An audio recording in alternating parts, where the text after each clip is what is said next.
محمدا رسول الله. Assalamualaikum warahmatullahi wabarakatuh. Mohon izin mulai dengan muqaddimah tentang mengapa kita diciptakan. Kemudian yang kedua, apa korelasi antara penciptaan dan tugas kita sebagai manusia dengan Al-Quran. Kemudian yang ketiga, bagaimana kita bisa menampilkan pedoman hidup dalam Al-Quran terkait dengan misi kehidupan kita di muka bumi ini. Tiga ini yang mudah-mudahan bisa saya sampaikan dengan durasi waktu yang telah ditetapkan oleh panitia. Tadi ada sekitar 20 menit ya. Mudah-mudahan sampai 20 menit ini. Dan kalaupun boleh bisa disesuaikan dengan kultum, barangkali Ustaz Syamsi Ali, ya kuliah terserah antum gitu ya. Jadi waktunya bisa kita maksimalkan insya Allah. Baik, bismillahirrahmanirrahim. Mohon izin karena kita temanya Al-Quran, jadi saya akan mencoba mengurutkan topik bahasan kita sesuai dengan urutan-urutan dari ayat-ayat Al-Quran insya Allah. Kita mulai pertama terkait dengan kenapa kita diciptakan oleh Allah Subhanahu wa Ta'ala, apa tujuan utamanya, sehingga nanti kita bisa temukan hikmahnya dan korelasinya dengan Al-Quran. Seperti diketahui bahwa seluruh makhluk yang diciptakan oleh Allah Subhanahu wa Ta'ala, baik bernyawa ataupun tidak bernyawa, maka tujuan utamanya, puncak dari misi kehidupannya adalah untuk beribadah kepada Allah Subhanahu wa Ta'ala. Ini poin utamanya. Saat Allah menciptakan malaikat, ya, malaikat tidak diciptakan kecuali hanya untuk beribadah, walaupun tugasnya bisa beragam. Ada yang bertasbih saja, bertahmid saja, bertakbis saja, Al-Baqarah ayat ke-30.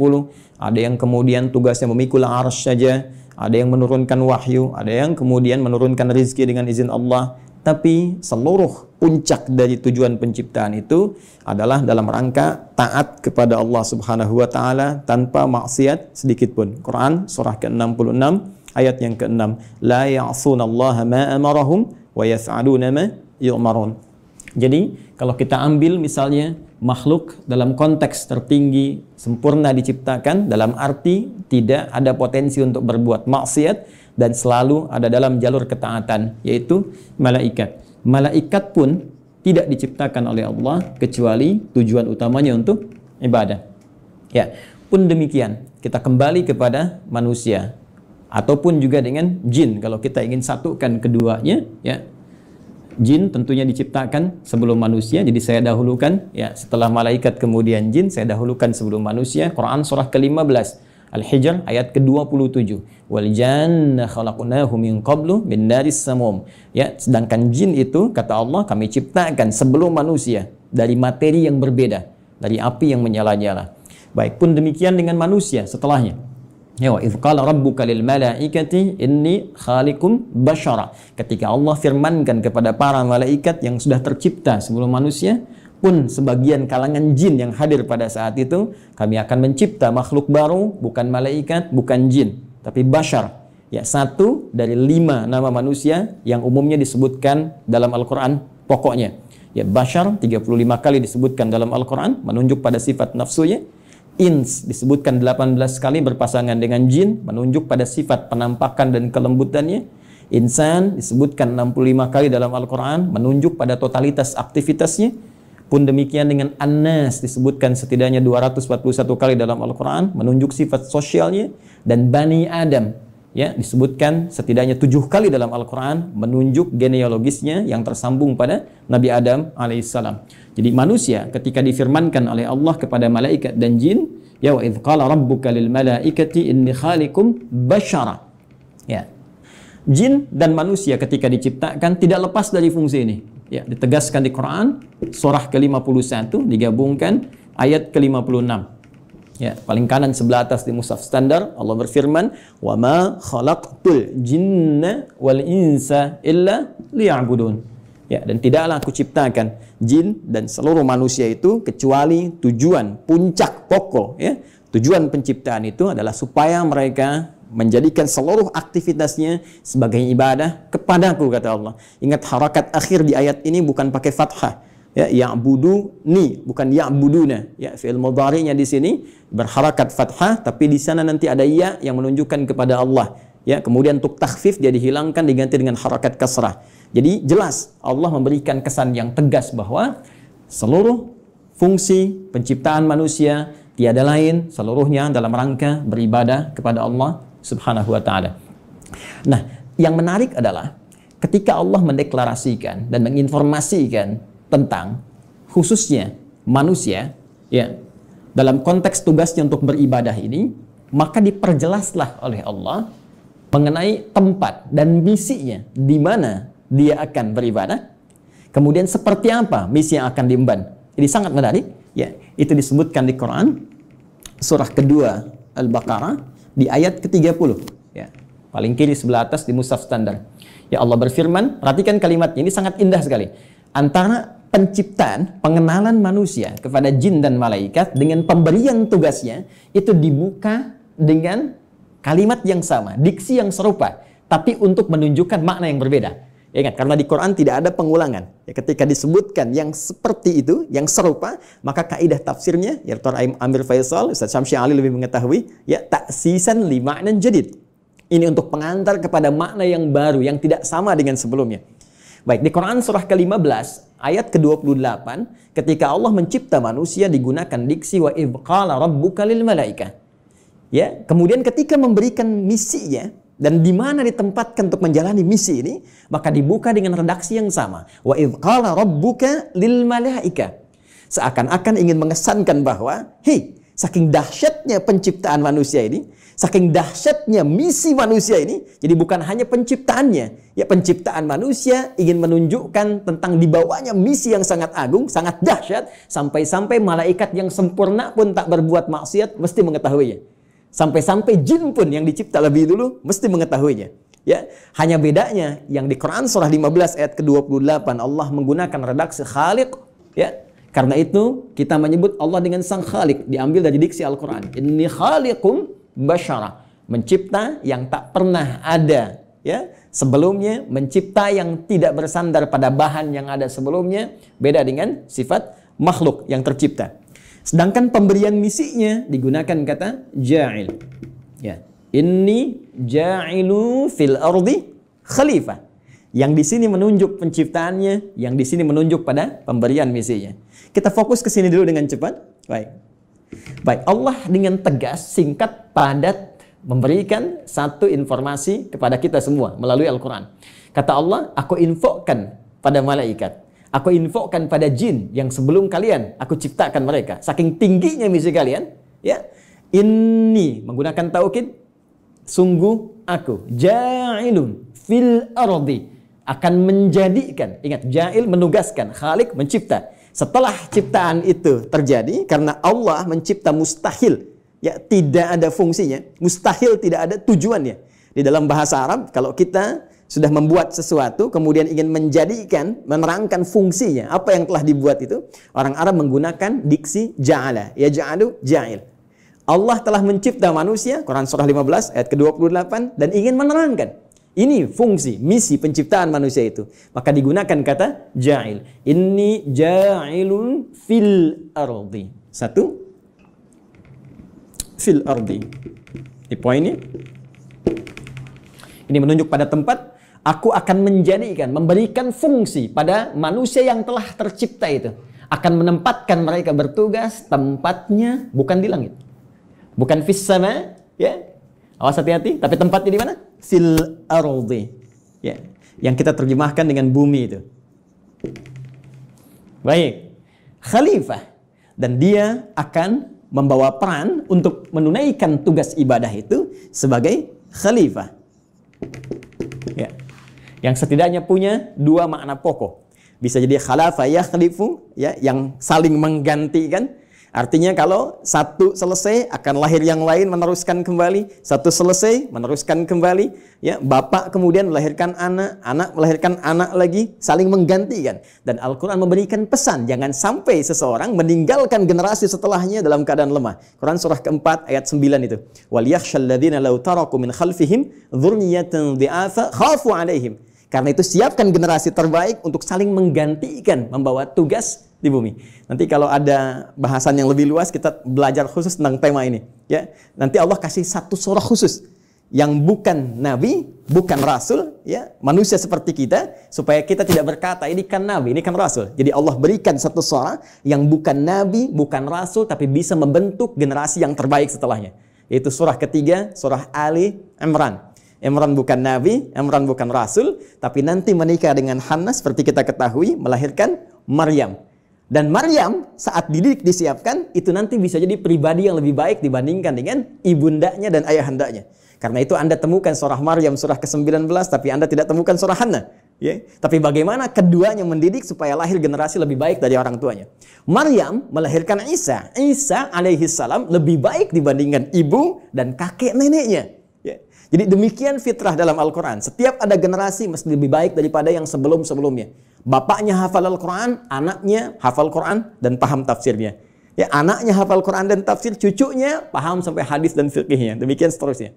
Baik. Kembali ke sini. Pun demikian khalifah, ya, selain punya arti menggantikan juga bisa berarti pemakmur. Ya. Pembangun dalam semua nilai-nilai kebaikan. Ya, singkatnya ditugaskanlah kemudian di bumi. Ini tugasnya akan saling menggantikan sampai kehidupan dunia berakhir. Dan ditugaskan dalam rangka ibadah ini untuk memakmurkan kehidupan di muka bumi sesuai dengan apa yang telah Allah tetapkan. Secara singkat diberikan pelatihan kemudian di satu tempat, ya, yang disebut dengan Al-Jannah itu di Quran surah ke-2 Al-Baqarah ayat ke-35. Sebelum turun ke bumi, sebelum membawa misi ini, maka ditugaskanlah sementara waktu diberikan pelatihan, ya, di Quran surah ke-2 Al-Baqarah ayat 35. Wa qulna ya Adamu uskun anta wa zaujukal jannah. Secara langsung ditugaskan pasangan Adam dan Sayyidah Hawa alaihi wassalam. Silahkan keduanya dimasukkan oleh Allah Subhanahu wa taala untuk diberikan pelatihan sebelum diturunkan untuk bertugas ke bumi. Silahkan masuki al-jannah ini, sering terjemahkan dengan surga. Oke? Tapi mohon dicatat, surga ini bukan surga yang kelak kita akan masuki. Ya, karena yang kelak kita akan masuki itu jelas keterangannya, mala ainan ra'at wala udhunun sami'at wala khatara ala qalbi bashar. Enggak pernah terlihat, enggak pernah terdengar, ya, dari kisah-kisah kita manusia, enggak pernah terfikirkan seperti yang kita lamunkan. Baik. Dan yang paling menarik, tidak ada perintah dan larangan lagi, semua kenikmatan. Ya, tidak ada perintah dan larangan lagi, semua kenikmatan. Jadi Ustadz Amir Faisal jangan terlampau soleh, nanti cita-cita masuk surga masih pengen tahajud bisa. Ini semua kenikmatan, ya. Tapi di sini tidak. Di sini ada ujian. Wala taqraba hadhihi syajara fatakuna minadh dhalimin. Ya, jangan coba-coba engkau dekati pohon ini, ujian pertama. Jadi disebutkan perintah kalau dikerjakan melahirkan kenikmatan, faqula minha ragadan haitsu syi'tuma. Kemudian diberikan larangan. Ini perintah, ada larangan. Dan inilah nanti yang akan kita bawa dalam kehidupan di muka bumi. Di bumi itu cuma dua. Kalau nggak mengerjakan perintah, meninggalkan larangan, selesai. If'al wala taf'al. Do it, leave it. Ya, cuma dua ini saja. Baik, kemudian diperkenalkan. Ini tantangannya. Ada nanti iblis yang mulanya dari kalangan jin. Ayat 34-nya berbicara tentang iblis.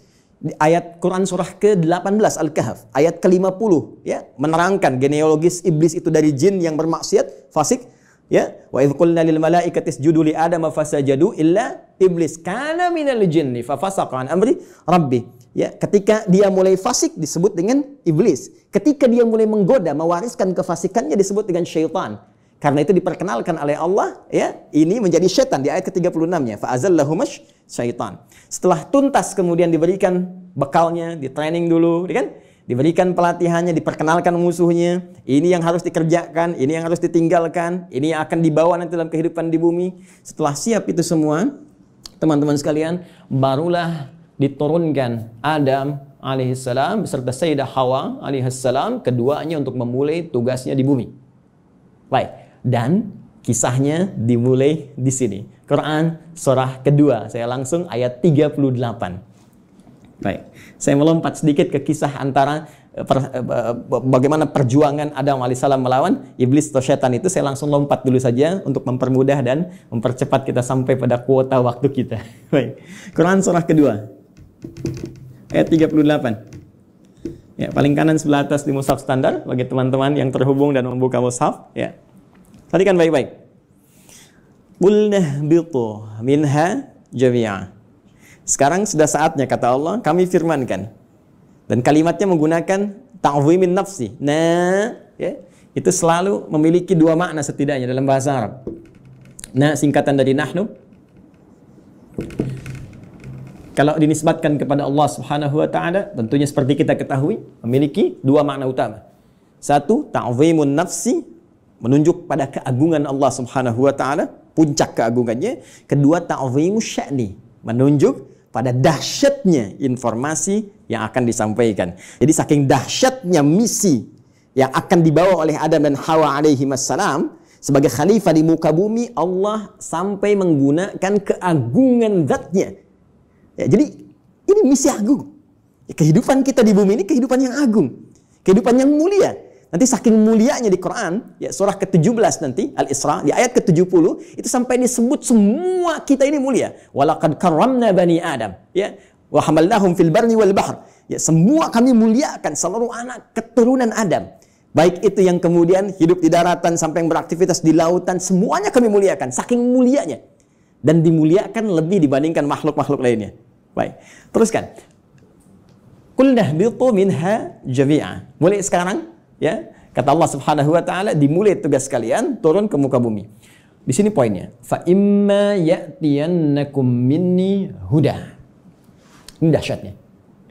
Ternyata Allah dengan sifat Rahman, ya, tidak membiarkan hambanya memulai misi tanpa membawa pedoman misinya, tanpa membawa petunjuk untuk menjamin kebenaran risalahnya, untuk menjamin terukurnya setiap misi yang ia bawa.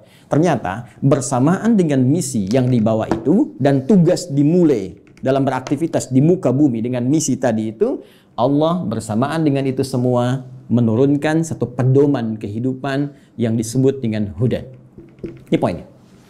Fa imma ya'tiyannakum minni huda. Nanti saat kamu telah turun di bumi dan mulai akan mengawali misimu itu, maka kami akan sertakan dengan itu semua petunjuk kehidupan. Ingat, hudan kalau disebutkan, saya telah gali diksi ini, ya, dari bahasa Arab, termasuk penyebarannya di Al-Quran, derivasinya, ragamnya, ini Masya Allah, ini bukan hanya diartikan dengan petunjuk, tapi bisa berarti jalan menuju kemudahan, bisa diartikan jalan menuju kesuksesan, bisa diartikan solusi dari segala kesulitan, bisa diartikan jalan untuk membuat kita bahagia dalam ibadah. Secara singkat, kalau kita kumpulkan diksi hudan dalam Al-Quran, secara singkat, seluruh arahnya itu mengarah kepada pedoman kehidupan. Ya, pedoman hidup. Ini yang harus kamu kerjakan, ini yang harus kamu tinggalkan, ini yang harus kamu lakukan. Kamu akan mengalami ini tantangannya, ini solusinya. Itulah hudan. Dan sifat Rahman Allah menjadikan penugasan ini menjadi nyaman untuk dijalani dan terhindar dari segala kegelisahan dan kesedihan. Perhatikan ujung kalimat ayatnya. Fa imma ya'tiyannakum minni hudan faman tabi'a hudaya. Kalau nanti petunjuk, pedoman hidup ini diikuti saat bertugas di bumi, ya, Adam, Hawa, sampaikan pada anak cucumu, setiap mereka ikuti. Ya, kalian ikuti semua petunjukku ini. Kalimatnya di ujungnya ada ya nisbah kepada Allah. Petunjukku. Jadi ini bukan Nabi Adam yang buat, bukan Sayyidah Hawa yang buat. Ya, Allah yang langsung tetapkan. Fala khaufun 'alaihim wa la hum yahzanun. Allahu akbar. Maka aku jamin, kata Allah, fala khaufun 'alaihim la fala khauf. Ya, selama menjalani misi di bumi ini tidak akan pernah merasakan kekhawatiran, kegelisahan. La khauf, tidak gelisah. Gelisah itu lawannya tenang. Ya, berarti kalau tidak gelisah, tenang. Ya, wala khaufun 'alaihim wala hum yahzanun. Yahzanun, sedih. Lawannya senang. Allahu akbar. Ya, lawan dari sedih, senang.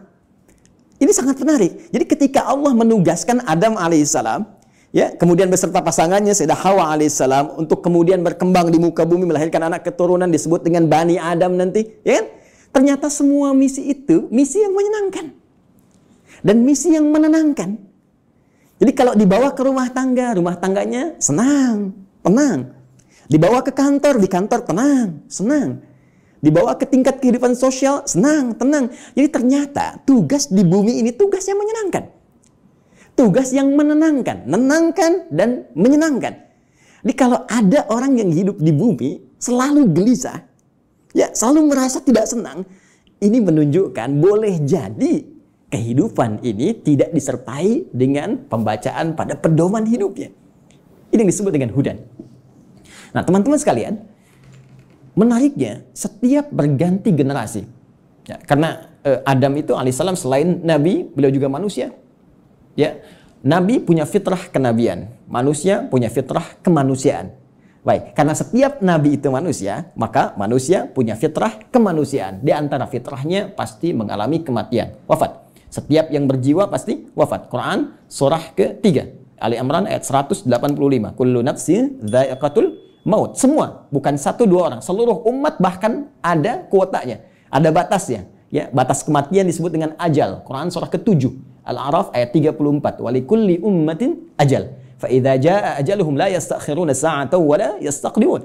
Bahkan semua punya batas hidupnya. Ya, harus diisi. Ya, bagaimana Allah memberikan bimbingan, dia isi itu sampai menemukan ujung batas hidupnya, dan jika sudah tiba tak akan mampu dia mundurkan, tak akan mungkin bisa dimajukan. Ya, jadi mohon izin lompat sedikit ya, nggak usah memaksakan diri. Ada kita lihat ada yang orang bunuh diri, mencoba-coba, nggak usah coba-coba. Kalau sudah tiba waktunya meninggal juga. Kalau belum tiba nggak akan wafat. Ya, nah ini poinnya. Karena Adam itu manusia. Karena itu punya fitrah kemanusiaan, maka Adam pun wafat. Ya, setelah itu mewariskan anak keturunan Quran surah ke-4 ya, ayat yang pertama, ya ayuhan nasu taqu rabbakumul ladzi khalaqakum min nafsin wahidah wa khalaqa minha zawjaha wa batha minhuma rijalan katsiran wa nisaa. Melahirkan keturunan, ada laki-laki ada perempuan, sampai kemudian mereka berkomunal, ya, berkelompok-kelompok, bersuku-suku, kemudian bahkan menyebar lebih luas lagi, saling mengenal dan saling berinteraksi. Quran surah ke-49 Al-Hujurat ayat ke-13. Ya ayyuhan nas, wahai seluruh manusia, inna khalaqnakum min dzakarin wa untha. Kami ciptakan kalian ada laki-laki ada perempuan. Ternyata manusia cuma 2 jenis, ya, laki-laki dan perempuan.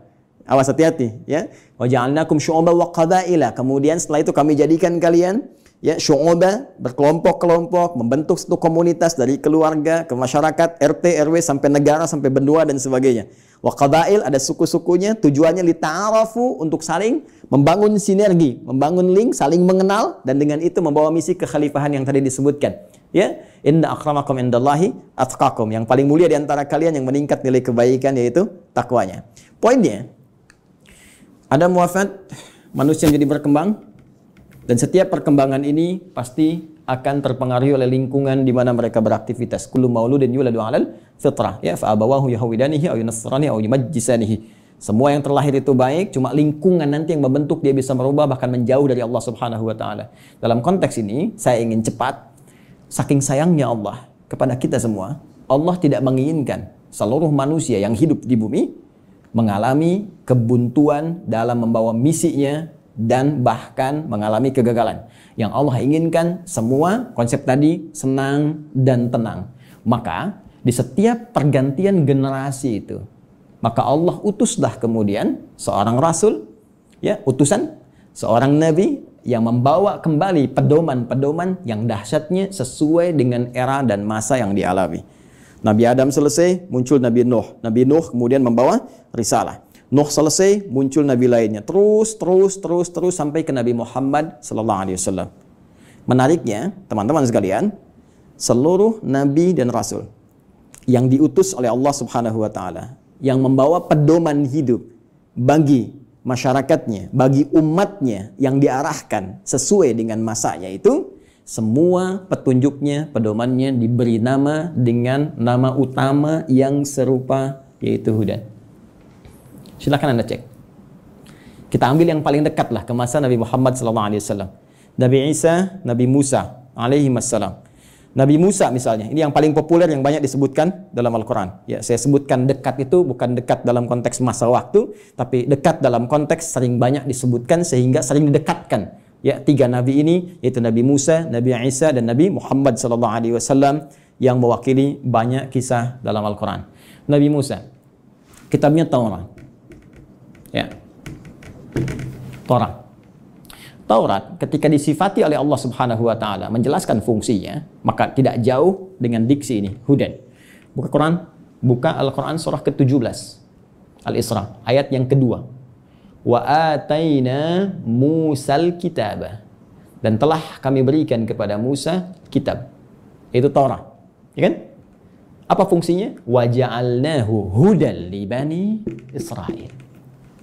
Dan kami jadikan Taurat itu isinya adalah pedoman kehidupan bagi Bani Israel.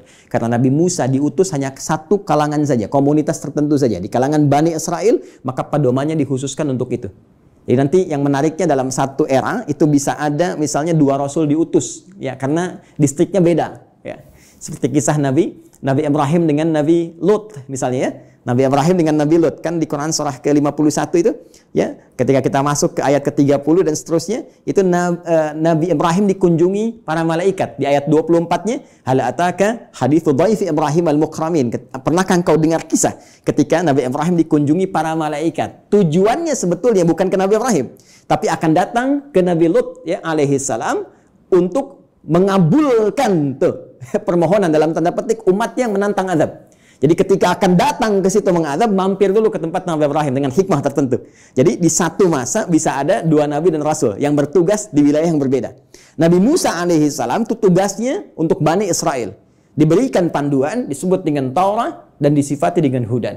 Pedoman kehidupan. Betapa inginnya Allah umat di zaman itu senang dalam menghadapi misi, menunaikan ibadahnya dan tenang dalam menjalankan itu semua. Berganti secara cepat Nabi Isa alaihi salam meneruskan risalah Nabi Musa setelah melewati fase-fase tertentu. Jaraknya sekitar 600 tahun ke Nabi Muhammad sallallahu alaihi wasallam. Nabi Muhammad ke Nabi Musa sekitar 2000 tahun. Nabi Isa alaihi salam ketika meneruskan risalah Nabi Musa alaihi salam berarti tugasnya sama ya kepada Bani Israel. Jadi bukan kepada seluruh kalangan manusia, hanya untuk Bani Israel saja, terbatas. Wilayah sebagian di Palestina saja ya. Jadi kalau sampai ke Indonesia agak kejauhan ya, cuma di sana saja. Bani Israel diberikan kitab Injil, karena itu Taurat dan Injil sering disatukan ya. Quran surah ketiga misalnya, penyebutan pertama untuk Taurat dan Injil ya, di ayat yang ketiga, nazzala 'alaikal kitaba bil haqqi musaddiqan lima baina yadayhi wa anzalat Taurata wal Injil. Ketika Injil diberikan kepada Nabi Isa alaihissalam sebagai kitab pedoman kehidupan, itu pun disifati sama kalimatnya dengan hudan. Buka Quran surah kelima Al-Maidah ya, di ayat ke-46 ya, silakan lihat di pertengahannya. Wa atainahul injil fihi hudaw wa nur ya, lihat kalimatnya. Wa atainahul injil, dan kami berikan kepada Isa alaihissalam Injil fihi, di dalamnya hudan. Ini ada pedoman kehidupan. Jadi setiap era berganti, setiap masa berpindah, Allah selalu memberikan pedoman yang selalu aktual, faktual, dan dibutuhkan di masanya sesuai dengan kebutuhan makhluknya pada saat itu. Karena eranya berganti, kebutuhan bisa berubah, nuansa tidak sama, maka diberikan pedoman yang sesuai dengan masanya. Yang paling dahsyat, Nabi Muhammad sallallahu alaihi wasallam, rasul terakhir. Perhatikan kalimatnya, Nabi Musa li Bani Israel. Ya, Nabi Isa li Bani Israel. Nabi Ibrahim kalangan tertentu saja, ya, komunitas tertentu. Kemudian Nabi Lut juga demikian. Sebelumnya Nabi Nuh ya, membawa risalah. Rasul pertama Nabi Nuh alaihissalam, komunitas yang terbatas. Nabi Muhammad sallallahu alaihi wasallam, karena beliau ditugaskan sebagai rasul pamungkas, penutup. Kalau penutup berarti risalahnya harus sampai berakhir kehidupan dunia. Namanya penutup. Karena tidak ada rasul setelah beliau, tidak ada nabi lagi. Karena itu risalahnya harus bertahan abadi sampai kehidupan berakhir. Maka diturunkanlah oleh Allah yang paling spesial. Karena spesialnya ini menyifati segala hal yang tadi disebutkan. Harus sampai bertahan sampai kehidupan berakhir. Harus beda dengan yang sebelum-sebelumnya. Harus punya mukjizat yang lebih dahsyat. Karena itu yang terakhir ini, karena sifatnya harus bertahan sampai akhir zaman, dia harus lebih daripada yang sebelumnya. Harus bertahan. Tidak boleh ada celahnya. Ya, tidak boleh ada perubahan-perubahan ya, yang harus terjaga dari lafadznya, katanya dan sebagainya. Semua harus unggul. Maka dipilihlah oleh Allah Subhanahu wa taala, ditetapkan oleh Allah Subhanahu wa taala, karena ini yang paling dahsyat, yang paling baik, semua yang terkait dengannya selalu baik. Silakan cek. Yang dipilih turun membawa risalah ini, membawa wahyu ini ya teman-teman sekalian, dari kalangan malaikat Jibril alaihissalam. Ketika dipilih langsung naik statusnya menjadi Sayyidul Malaika, Ruhul Amin. Nabi Musa punya teman, setiap rasul di bumi punya teman rasul dari langit. Nabi Musa punya teman Malakul Maut. Ya. Baik, Nabi Muhammad SAW punya teman malaikat Jibril. Malaikat Jibril ketika ditugaskan menyampaikan risalah yang akan dibawa kepada Nabi Muhammad SAW, maka langsung naik status jadi Sayyidul Malaika. Diturunkannya, teman-teman sekalian, di hari Jumat. Ya, hari Jumat, harinya naik status langsung menjadi apa? Sayyidul Ayyam. Yang dipilih menerima ini Nabi Muhammad SAW langsung naik status jadi Sayyidul Anbiya wal Mursalin. Bulannya, ya, bukan main-main. Bulannya bulan Ramadan. Ya, bulan Ramadan. Perhatikan baik-baik. Jumat naik status, Jibril naik status, Muhammad SAW naik status. Bulannya Ramadan langsung naik status jadi Sayyidul Syuhur. Bulan yang sangat dimuliakan. Saking mulianya hanya turun satu malam yang penuh dengan keberkahan hanya di bulan itu saja. Untuk apa? Untuk mengagungkan risalah terakhir yang dibawa. Karena itu nanti surah ke-97, surah yang menyebut keutamaan malam Al-Qadar itu akan disandingkan dengan turunnya wahyu yang sangat istimewa untuk menunjukkan keagungan risalah dan wahyu terakhir yang akan diturunkan pada Muhammad SAW.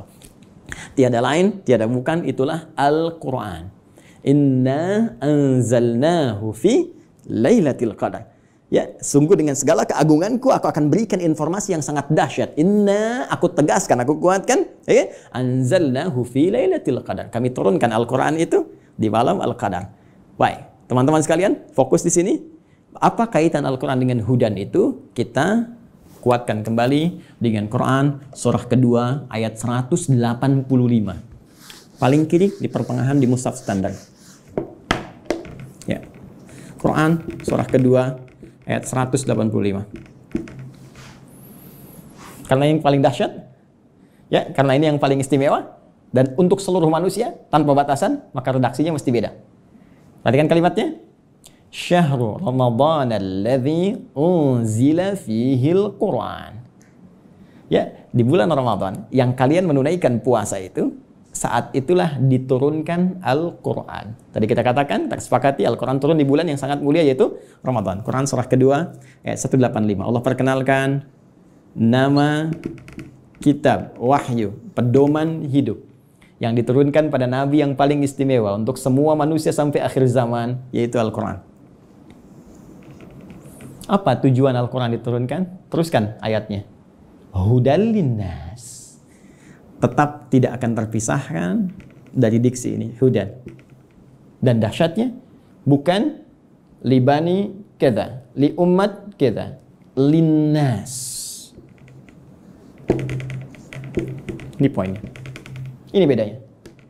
Kata Allah diturunkan di waktu yang sangat istimewa itu, ya, Al-Quran tujuan utamanya untuk menjadi pedoman hidup. Pedoman hidup. Pedoman hidup artinya pedoman yang dibawa dalam kehidupan. Ya, Anda mau zoom saja sekarang, tak tahu pedomannya, Anda nggak bisa zoom. Itu yang simple. Sekarang Anda mau hidup yang lebih kompleks kita jalani, nggak bawa pedoman, ya nggak, mustahil kita jalani dengan tenang. Mustahil kita akan jalani dengan benar. Ya, jadi ini pedoman kehidupan kita. Artinya semua yang dialami dalam kehidupan itu ada di sini sih ya, Al-Quran. Dan dahsyatnya linnas, untuk semua manusia tanpa batas. Perhatikan diksi Al-Quran. Al-Quran tidak menyebutkan bashar, ya, yang menunjuk pada nafsu, kecenderungan bagaimana mengelola nafsu dan bagaimana keadaan tampilan fisik yang baik. Tidak menyebut tentang al-ins, tunggal. Tidak menyebut insan, ya. Tidak menyebut juga Bani Adam, tapi menyebutkan dengan kalimat yang luas sifatnya dengan diksi universal. Linnas, untuk semua manusia yang pernah hidup di bumi. Ya, di era Nabi Muhammad SAW sampai dengan kehidupan berakhir. Jadi ternyata semua misi hidup kita, aktivitas kita, dari bangun tidur sampai dengan tidur lagi, setiap kita beraktivitas, dari semua tantangan yang kita hadapi, baik itu sedang sendiri ataupun sedang berpasangan, berumah tangga, berkehidupan sosial, itu ada di sini semuanya. Baik, mohon izin. Sampai di sini bisa disimak ya, bisa dipahami. Baik, saya mohon maaf saya terlalu cepat. Al-Imam Syamsi Ali, Al-Ustaz. Tidak Ustaz. Tidak ya? Masih ada waktu? Masih silakan. Masih Ustaz, masih. Oh, masih. Karena ini baru mukaddimah ini. Fadhal Ustaz, fadhal ini. Ini semakin haus kita.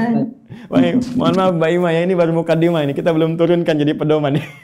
Ya, baik. Jadi sampai di sini teman-teman sekalian, kita bisa memahami bahwa ternyata semua isi kehidupan kita ada di sini. Ya. Silakan kalau tidak percaya, kita cek. Ya. Mohon izin nggak perlu dicatat ya, karena ini direkam, nanti bisa diulang kembali. Saya baca dengan cepat karena keterbatasan waktu.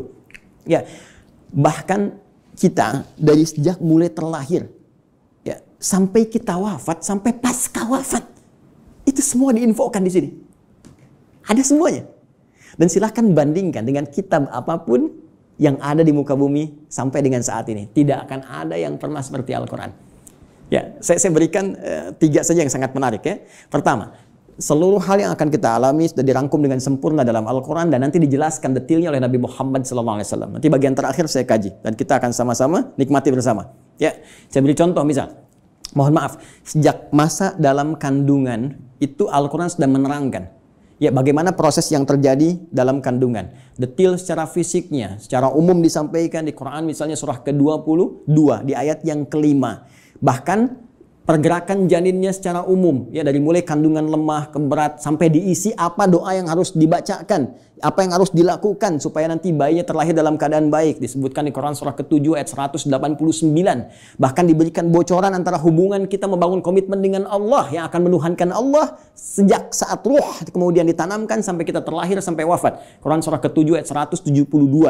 Ketika terlahir, apa yang pertama kali diberikan oleh seorang ibu? ASI pun diberikan dengan tegas langsung. Ya, di Quran surah kedua ayat 233. Wal walidatu yurdina auladahunna haulaini kamilaini. Ya, bapaknya dikasih. Nih, ini tugas pokok bapak yang baru punya anak. Ini yang harus dikerjakan, ini ibu yang harus dilakukan. Ya, kemudian bergerak dari situ, diberikan pendidikan dini supaya membangun kedekatan dengan Allah, baik terhadap kedua orang tua, punya akhlak yang mulia. Quran surah ke-31 dari ayat 13 sampai dengan ayat 19-nya. Dari situ dia mulai belajar bagaimana cara belajar yang baik, bagaimana memahami, bagaimana bisa kembali mengajarkan itu kepada masyarakatnya. Quran surah ke-9 ayat ke-122. Kemudian diberikan sifat, jangan sampai dia belajar lupa dengan Tuhannya, harus seimbang antara iptek dengan imtaknya. Itu ada di Quran, teman-teman sekalian, di surah Al-Mujadalah, ya. Di ayat yang ke-11, kemudian setelah itu dia berkembang lagi. Ya, dia mencari lagi. Kadang-kadang ada yang pergi ke tempat lain, mengenal suasana yang berbeda, bertemu dengan orang banyak, bersuku-suku, bisa merantau ke berbagai tempat. Quran surah ke-49, ayat yang ke-13. Setelah itu tiba-tiba dia mengenal seseorang ya untuk mendapatkan pasangannya. Boleh, karena setiap kamu dicipta berpasangan. Quran surah ke-51 ayat ke-49. Bagaimana mengenal pasangannya? Diarahkan oleh Allah. Hei, jangan lama-lama. Kalau sudah kenal, lamar dia. Berikan ya bagian yang terbaik untuk maharnya. Quran surah ke-4 ayat ke-4. Lakukan pernikahan. Quran surah ke-30 ayat ke-21. Bahkan saat akan menikah pun dijelaskan oleh Allah. Nanti kamu belajar dulu di rumah tangga supaya nggak kaget. Ini tugasmu laki-laki begini, tugas perempuan begini. Quran surah ke-4 ayat 34. Bahkan kalau ada persoalan begini cara menyelesaikannya sampai di ayat ke-35-nya. Kemudian diberikan tugas, ayah, kamu akan mulai mencari nafkah. Begini cara mencari nafkah yang standar. Quran surah kedua ayat 168. Kalau kamu ingin cepat, baru bergerak sedikit, rezekimu diberikan keberkahan. Quran surah kedua ayat 172. Kalau kamu belum bergerak, mengamalkan amalan ini, Allah berikan kemudahan rezeki kepadamu. Quran surah ke-7 ayat ke-96. Tapi jangan khawatir, ketika engkau bisa mensyukuri semua nikmat itu akan tambah nikmatnya. Quran surah ke-14 ayat ke-7. Tapi kamu jangan lupa, kamu bekerja mungkin akan mengalami tantangan. Ada yang tidak suka, ada yang akan menyingkirkan, menyungkurkan, ada tantangannya. Ya, pelajari dengan sempurna. Ini loh secara umumnya dari mulai ringan sampai berat. Quran surah kedua ayat 214. Ya, kemudian rinciannya Quran surah kedua ayat 155 sampai 157. Cara menyelesaikannya Quran surah ketiga ayat 142. Kalau kamu bekerja, kamu lelah, tiba-tiba kemudian kamu sakit, merasa nggak enak, nyaman, ada zikir Nabi Ibrahim, Quran surah ke-26, ayat ke-80. Kalau penyakitnya berat, kata dokter mustahil sembuh, nggak ada yang mustahil. Amalkan zikir Nabi Ayub, saya sembuhkan seperti saya sembuhkan Ayub. Quran surah ke-21, ayat 83 sampai 84. Tugas seorang istri, ya, bisa merawat anaknya. Kadang-kadang tidak mudah itu semua. Ada yang berkata, bagaimana mendidik dengan baik? Quran surah ke-17, ayat 23 sampai dengan ke-27-nya. Sampai mereka dewasa, sampai usia 40 tahun, masih diberikan amalan untuk bakti pada kedua orang tuanya. Quran surah ke-46 di ayat yang ke-15. Sampai kemudian hidup lebih jauh lagi sampai tiba-tiba ada dalam keadaan pikunnya. Ya, Quran surah ke-22 ayat yang kelima itu di bagian bawahnya. Sampai kemudian setelah itu dijelaskan oleh Allah, kalau kamu akan nanti wafat, pasti kamu wafat. Siapkan cara wafatmu supaya indah. Kamu hidup untuk tenang, wafat pun harus tenang. Turun Quran surah ke-89 ayat 27 sampai 30. Ya ayat Tuhan nafsul mutmainnah. Kamu saya berikan hidup di dunia untuk tenang, wafat pun harus tenang. Ya. Kemudian setelah itu apa yang terjadi? Anda akan mengalami situasi di alam kubur, dijelaskan lagi. Ya, bahkan jelas. Afala ya'lamu idza bu'thira fil kubur. Setelah itu disampaikan situasi di dalamnya. Bisa kamu siapkan sejak di dunia. Ini loh yang paling bagus. Ada layanan dengan semua keberkahan, kenikmatan. Sampai-sampai dia akan menyampaikan kepada orang yang belum wafat. Kalau bisa kerjakan ini, kalau mampu kerjakan supaya kamu cepat nyusul. Di sini enak, lebih enak daripada di situ. Quran surah ketiga ayat 169 sampai dengan 172. Bahkan setelah itu terjadi apa? Dijelaskan lagi. Teman-teman sekalian, muncul surah Al-Qiyamah surah ke-75. Setelah itu dijelaskan lagi. Ya, mau masuk kemana? Ini yang masuk ke surga, ini turunannya. Surga bersama Rasulullah. Quran surah ke-4 ayat 69. Di taman surga. Quran surah 51 ayat 15 sampai dengan ke-23. Surga yang seluas langit dan bumi. Quran surah ketiga 133 sampai dengan 134. Surga yang kelas biasa tapi nikmat. Quran surah kedua ayat ke-25. Supaya kita membawa persiapan untuk mendapatkan itu semua. Kalau gagal pun dijelaskan lagi.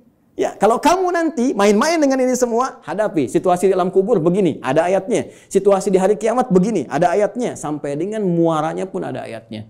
Karena itu, kalau Anda tidak percaya, silahkan cek. Cuma dalam Al-Quran, semua kegiatan kita diatur dengan sempurna. Dan detailnya dijelaskan oleh Rasulullah SAW melalui petunjuk yang bahkan langsung ditegaskan oleh Al-Quran. Buka Quran surah ketiga,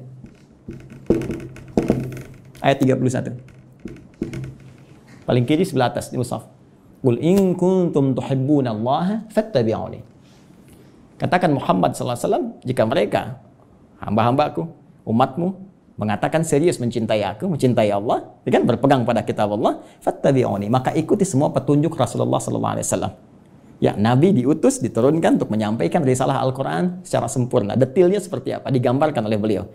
Dan dijamin langsung oleh Al-Quran. Surah ke-33. Ayat ke-21. Laqad kana lakum fi Rasulillahi uswatun hasanah. Uswah bisa dibaca di riwayat Qalun, Warash dengan iswah. Laqad kana lakum fi Rasulillahi iswatun hasanah. Harakat kasrah, harakat dhammah. Kasrah menunjukkan sesuatu yang kecil, ringan, tipis, pecah. Kasrah zujaj, kaca itu pecah sehingga melahirkan pecahan-pecahan yang kecil. Sehingga harakatnya tipis. I dan ya i. Dhammah, sesuatu yang terkumpul, yang dhammu besar. Ya. Jadi yang melekat pada Rasulullah itu jangankan ya yang besar-besar, yang dahsyatnya, yang sholat malamnya sampai bengkak-bengkak, yang bagaimana pahala dengan sedekahnya, ya luar biasa diberikan, bagaimana perhatiannya pada umat. Bahkan yang kecil-kecilnya pun kalau diikuti akan jadi teladan dalam kehidupan. Jadi uswah itu ya keteladanan yang bila diikuti, yang mengikuti menjadi teladan lagi, yang saling terwariskan. Jadi ketika kita mengamalkan isi Al-Quran dengan petunjuk yang disampaikan oleh Rasulullah SAW, maka secara otomatis kata Allah, hidup kita pun selain menjadi tenang, nyaman, akan jadi teladan di masanya. Silahkan cek. Nabi wafat, sahabat jadi teladan. Sahabat wafat, tabi'in jadi teladan. Sampai sekarang kita kenang. Semua yang mendekat kepada Al-Quran, demi Allah saya katakan, jika mendekatnya dengan cara yang benar, pasti akan mendapatkan semua kenikmatan yang dijamin tadi. Sekarang bagian terakhirnya, mohon izin dengan cepat sekali, bagian terakhirnya. Bagaimana kita mengeluarkan petunjuk Al-Quran ini? Sehingga menjadi pedoman dalam kehidupan. Ternyata sekarang itu begitu mudah. Dulu zaman Rasulullah, sahabat berjuang.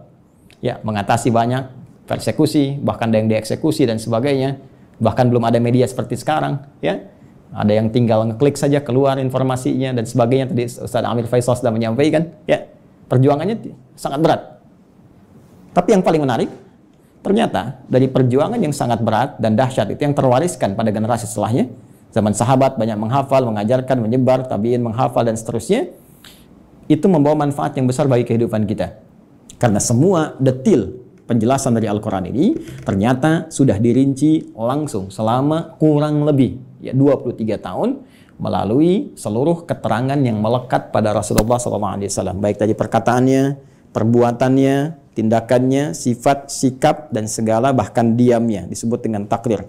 Ya, semua yang melekat pada Rasulullah disebut dengan hadis. Jika dipraktikkan dalam kehidupan, jadi jalan kehidupan disebut dengan sunnah. Maka di sini kita mengenal istilah Al-Quran, kemudian sunnah untuk tafsiran segala pedoman hidup yang dipraktikkan dalam kehidupan.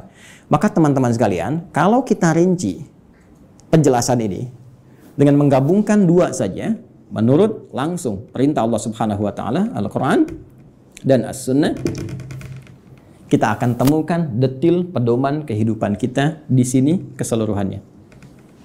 Kalau tidak percaya, sekarang mari kita cek. Ya, ini sudah kita pahami. Gambaran pedoman kehidupan umumnya. Detilnya ada di sini. Tadi saya katakan, semua pedoman ini yang terkait dengan keterangan Nabi Shallallahu Alaihi Wasallam, kemudian diwariskan pada sahabat, sahabat mengajarkan pada tabi'in, di masa-masa setelahnya, selain ada yang menghafal, ada juga yang menuliskannya. Dan tulisan ini sampai kepada kita, dikenal dengan kitab-kitab hadis, ya, atau kitab-kitab sunnah, kutubus sunnah atau kutubul hadis. Banyak orang mempersepsikan bahwa kitab-kitab ini hanya bacaan semata. Kalau kita gali lagi, itu Masya Allah. Ya, sampai hari ini saya begitu mengagumi para ulama hadis itu, ternyata bukan sekedar mengumpulkan segala yang terkait dengan Nabi, tapi mereka sekaligus menyusun itu semua sebagai pedoman kehidupan untuk kita. Dan dibuat bab-bab sesuai dengan apa yang akan kita jalani dalam kehidupan. Ya, saya beri contoh misal, yang paling populer, ya, Sahih Al-Bukhari. Ya, Sahih Al-Bukhari itu kan nama aslinya, masih ingat? Ya, Al-Jami' As-Sahih Al-Musnad Al-Mukhtasar min umuri Rasulillah sallallahu alaihi wasallam wa sunanihi wa ayyamihi. Ya, coba ulangi. Al-Jami' As-Sahih. Ya, kitab hadis kan umumnya ada 4 kan?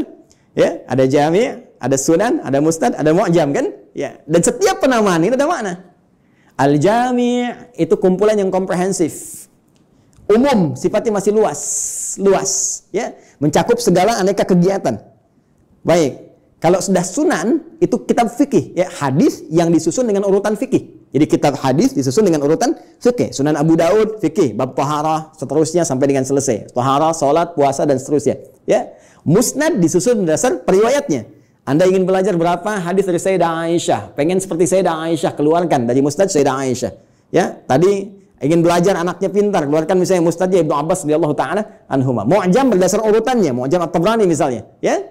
Baik, tapi ketika kita baca Al-Jami' secara umum, ya, tuntunan kehidupan dari mulai bangun tidur sampai dengan tidur kembali. Al-Jami', kata Imam Al-Bukhari, Al-Jami', saya susun kitab ini dengan materi yang cukup luas, tuntunan kehidupan yang bersumber dari Nabi. As-Sahih, isinya sahih semua, saya pastikan saya cari. Ya, Al-Musnad tersusun sanadnya sampai ke Rasul. Si A, si B, si C disebutkan sampai ke Nabi. Al-Mukhtasar, isinya nggak bertele-tele, langsung kepada esensinya. Ini keterangan dari Nabi-nya. Kalau butuh penjelasan, saya jelaskan sedikit. Min umuri Rasulullah sallallahu alaihi wasallam. Saya tuliskan di sini terkait dengan seluruh kegiatan Rasulullah yang bisa saya dapatkan dan saya tuliskan. Karena nanti yang tak mampu Imam Al-Bukhari sampaikan, nanti Imam Muslim datang melengkapi. Ya, sehingga disebut Sahihain. Muslim meninggal 2, ada yang tidak dapat sampai ke situ, nanti ada Al-Hakim An-Naisaburi. Ya, datang kemudian dengan syarat Al-Bukhari dan Muslim menyebutnya Al-Mustadrak. Secara singkat, wa sunanihi wa ayyamihi, dan sunnah-sunnahnya dan kegiatan hariannya selama 24 jam. Teman-teman, pernahkah membuka Sahih Al-Bukhari dan kita lihat ternyata di situ ada 97 pembahasan. 97 kitab. Kalau bahasa kita sekarang bab, dinamakan kitab, di bawah kitab ada bab lagi. Dari 97 bagian ini, itu ternyata di petunjuk kehidupan kita. Penjelas dari apa yang Allah sampaikan melalui Rasulullah SAW. Ya, setelah kitab Bad'ul Wahyi menetapkan risalah Nabi Muhammad SAW, bagaimana ciri-ciri seorang Nabi, seorang Rasul, supaya nanti tidak ada yang ngeklaim di kemudian hari ada Nabi baru, Rasul baru. Ya, dijelaskan. Orang kalau baca Sahih Al-Bukhari, kitab pertama selesai. Sudah, nggak akan ada lagi ketika ada info ini ada Nabi baru, sudah lewat tuh. La Nabi ya ba'di. Ya, ini kan yang aneh begini. Kalau ada ngaku Nabi itu nggak aneh. Karena Nabi sudah mewanti-wanti, la Nabi ya ba'di. Nanti kelak akan ada ngaku Nabi. Ya, kalau ada begitu, langsung tolak aja, nggak ada Nabi setelah Rasulullah. Ya, ya. Jadi kalau ada yang ngaku, itu nggak usah aneh. Yang aneh itu setiap ada yang ngaku, ada pengikutnya. Itu masalahnya. Ya. Jadi kalau kita belajar bab pertama selesai, menetapkan risalah Nabi, ya. Dan ini pun dahsyat. Di antara maksudnya untuk memberikan kekuatan argumentasi bahwa semua keterangan ini disampaikan oleh seorang yang mendapatkan risalah langsung dari Allah, yaitu Nabi. Buktinya begini. Dan kitabul iman ada 57 hadis. Anda sering bertanya, iman saya sering naik turun kayak lift. Ya, kalau naik saya semangat ibadah, kalau turun jangankan salat sunnah, salat wajib kadang-kadang juga ada rasa malas. Bagaimana men-charge itu semua supaya semangat lagi? Kitabul iman. Kitabul ilmi, ya. Ustaz Amir Faisal, putranya mau belajar melanjutkan ke Mesir, ya. Dan teman-teman yang lain, ada kitabul ilmi setelahnya.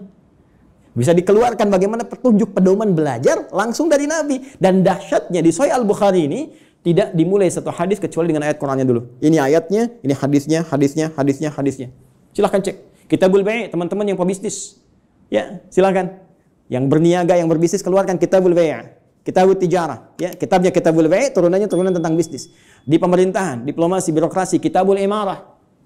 Ya, ada Kitabul Waba, tentang bab waba, taun. Ada semua.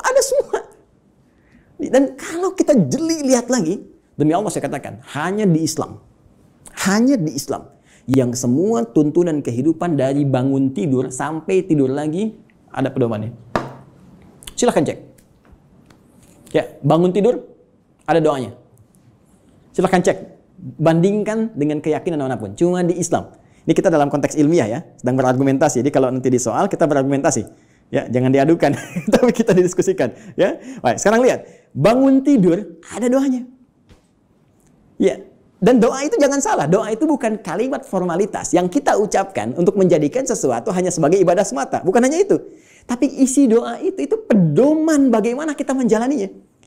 Bangun tidur apa yang harus dilakukan? Ya, buka misalnya di Abu Daud. Nomor hadis 1367 dari Ibnu Abbas radhiyallahu taala anhuma ketika menginap di rumah Sayyidah Maimunah radhiyallahu taala anha. Beliau menyimak Nabi bagaimana Nabi bangun di malam hari untuk mengikuti salat malamnya. Kata beliau, kana Nabi sallallahu alaihi wasallam idza staiqadha min naumi, adalah kebiasaan Rasulullah SAW apabila bangun dari tidurnya. Fajalasa, beliau duduk sebentar. Famasaha biyadihi min athari naumi, kemudian menghilangkan bekas ngantuk dengan tangan yang beliau duga bersih. Ya, jadi dihilangkan dulu. Jadi bukan langsung baca doa saat ngantuk begini. Bangun jam 3:30 masih ngantuk begini. Ketika sadar lagi jam 6 udah hilangkan lu ngantuknya. Baru setelah itu faqara akhirah khawatim surah Ali Imran, membaca 10 ayat terakhir surah Ali Imran, baru baca doa. Alhamdulillahilladzi ahyana ba'da ma amatana wa ilaihin nusyur. Ditegaskan lagi nanti di Al-Bukhari itu, nomor hadis 181 nanti, ya. Oleh siapa? Mu'adz bin Jabal, ya, dan Jundub bin Junadah. Nanti menyampaikan risalah hadis terkait doa bangun tidur. Bukankah isi doa bangun tidur itu pedoman kehidupan? Silakan cek lagi. Alhamdulillahilladzi ahyana ba'da ma amatana. Saya bersyukur padamu ya Allah yang telah memberikan kesempatan kembali pada saya untuk menjalani kehidupan. Padahal engkau bisa wafatkan aku dalam tidur tadi. Ya. Wa ilaihin nusyur. Perhatikan, sering diterjemahkan dengan dan kepadanya akan kembali. Hei kawan, nusyur dari kata nasyara, artinya beraktivitas untuk mencari bekal pulang. Ya, Anda menyebar. Yang dari Makassar, dari Sumatera, dari Papua, dari Kalimantan bisa datang ke Jakarta untuk mencari bekal supaya bisa mudik pulang. Ramadan pulang mudik. Itu bahasa Arab yang disebut dengan nasyara yansyaru. Kalau menyebar luas disebut intasyara yantasyiru. Menyebar. Untuk pulang kampung. Kita pun akan pulang. Ya. Teman-teman, mudik itu yang kita lakukan setiap tahun, ya kan? Itu kan bahasa Arab jelas. Ya. Waktunya disebut mi'ad, tempatnya disebut ma'ad. Kita itu pulang kepada Allah. Quran surah 3 ayat 9. Innallaha la yukhliful mi'ad. Pasti kita pulang. Allah nggak mungkin menyalahi janjinya. Tempatnya disebut dengan ma'ad, tempat pulangnya. Ibnu Qayyim al-Jauziyah punya kitab Zadul Ma'ad. Kita pasti pulang. Karena itu saat bangun dari tidur kita berjanji kepada Allah, ya Allah, hari ini saya akan cari bekal lebih baik daripada hari sebelumnya. Supaya kalau saya pulang hari ini, keadaan pulang saya lebih baik, ya Allah. Makanya diajarkan sebelum tidur kita evaluasi diri. Nabi evaluasi hari ini apa yang dikerjakan, besok merencanakan. Turun Al-Insyirah surah ke-94 itu, fa idza faraghta fansab ila rabbika farghab. Ya, disiapkan dari sekarang. Apa yang mau dikerjakan besok? Ayo teman-teman, saya cek ya. Jangan-jangan selama ini kita pun belum siap mengerjakan apa yang kita lakukan besok. Untuk waktu Indonesia, di Amerika mungkin masih pagi, kan? Saya tanya pada Anda mau baca Quran berapa halaman hari ini? Berapa ayat? Mau sedekah berapa banyak? Mau tahajud jam berapa nanti? Ya, kadang-kadang luput dari kita, malamnya kita koreksi. Makanya Nabi istighfar sebelum tidur. Mengoreksi, Nabi aja yang ahli surga. Tempat terbaik, manusia paling mulia, paling takwa. Yang dilepaskan semua bebannya saat di akhirat. Diberikan surga sampai beliau mengatakan saya puas. Wala sawfa yu'tika rabbika fatarda. Wala sawfa yu'tika rabbuka fatarda. Itu masih istighfar kepada Allah. Saya, Anda, kita siapa? Nabi bukan, Rasul bukan. Gak ada jaminan surga untuk kita. Kenapa kita nggak evaluasi keadaan hidup kita? dan kita melupakan kematian, bahkan kita akan pulang. Pernahkah kita terbayang bahwa saat malam nanti tertidur, mungkin itu kehidupan kita yang terakhir untuk kita kembali? Karena itu kita siapkan, kalau saya besok bangun lagi, ya Allah, saya ingin sholat saya lebih baik daripada sebelumnya, saya ingin jamaah nanti jam sekian, ya Allah saya ingin sedekah besok, ya Allah saya ingin baca Al-Quran, supaya kalau saya meninggal pada saat itu, dan karena itu ajal dirahasiakan, supaya kita siap kapan pun pulang. Karena itu jangan coba-coba ketika Anda terpikir berbuat maksiat, bayangkan seketika wafat. Maka dari itu Anda berjanji saat bangun, saya akan jadi orang lebih baik dibandingkan dengan hari yang kemarin. Itulah sebabnya muncul mahfuzat. Ini bukan hadis ya. Orang yang hari ini ya lebih baik daripada hari kemarin, orang yang beruntung, ya kan? Orang yang sama dengan yang kemarin, orang yang rugi. Orang yang lebih buruk daripada kemarin, orang binasa. Itu mahfuzat, terambil dari nilai hadis tadi. Itu baru bangun tidur. Silahkan cek. Mau makan ada doanya, mau minum ada doanya, berpakaian ada doanya, masuk toilet pun urusan yang sederhana ada doanya. Bahkan langkah kakinya diatur, masuk kiri keluar kanan. Beda dengan masjid, masuk kanan keluar kiri, doanya berbeda. Bangun tidur sampai tidur lagi, pedomannya lengkap semua. Pertanyaan saya, dari sekian banyak kebaikan yang telah Allah tampilkan kepada kita, berapa yang telah kita keluarkan dalam kehidupan? Saya punya dugaan yang kuat, jangan-jangan persoalan kehidupan di muka bumi ini tak mampu kita tuntaskan, bukan karena kita nggak pintar. Mohon maaf, bukan karena kurang gelar. S1, S2, S3, sampai dapat gelar, misalnya pengajaran tertinggi, profesor, dan sebagainya. Bukan karena kurang harta. Tapi mungkin Anda kurang dekat dengan Allah. Kita kurang baca pedomannya. Kurang takwa. Semua kesimpulannya mengerucut kepada takwa. Takwa membangun kedekatan yang paripurna dengan Allah. Karena itu banyak ibadah diarahkan kepada takwa. Puasa la'allakum tattaqun. Salat dibuka dengan takwa. Hudal lil muttaqin alladzina yu'minuna bil ghaib wa yuqimunas shalah. Haji takwa. Wa tazawwadu fa inna khairaz zadi taqwa. Wa may yattaqillaha yaj'al lahu makhraja wa yarzuqhu min haitsu la yahtasib. Itu puncaknya. Siapa yang mampu mendekatkan diri kepada Allah Subhanahu wa taala dengan takwanya, dengan menjalankan semua isi pedoman-pedoman yang Allah turunkan, maka Allah akan lepaskan dari semua kesulitan hidup, bahkan mengirimkan rezeki dari sisi yang tidak dia duga.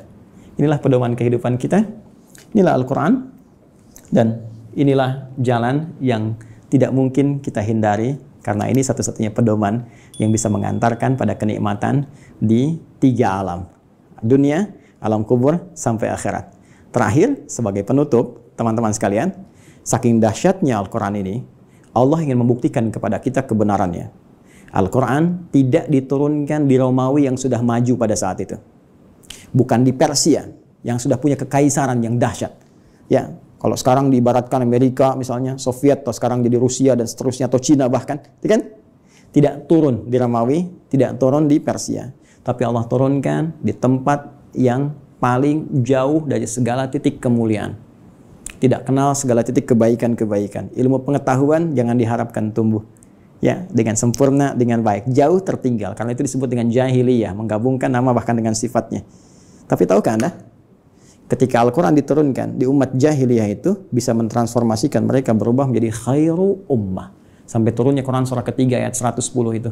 Paling kiri sebelah atas di mushaf. Kuntum khairu ummah. Silahkan Anda cek. Semua yang belajar dari Nabi, dari 40 orang fase Mekah, sampai menyebar ke Madinah, sampai bertebaran ke seluruh muka bumi, tidak pernah ada satupun sahabat Nabi membawa risalah Al-Quran, kecuali membawa kesuksesan dan misi terbaik kemakmuran di muka bumi. Silahkan cek.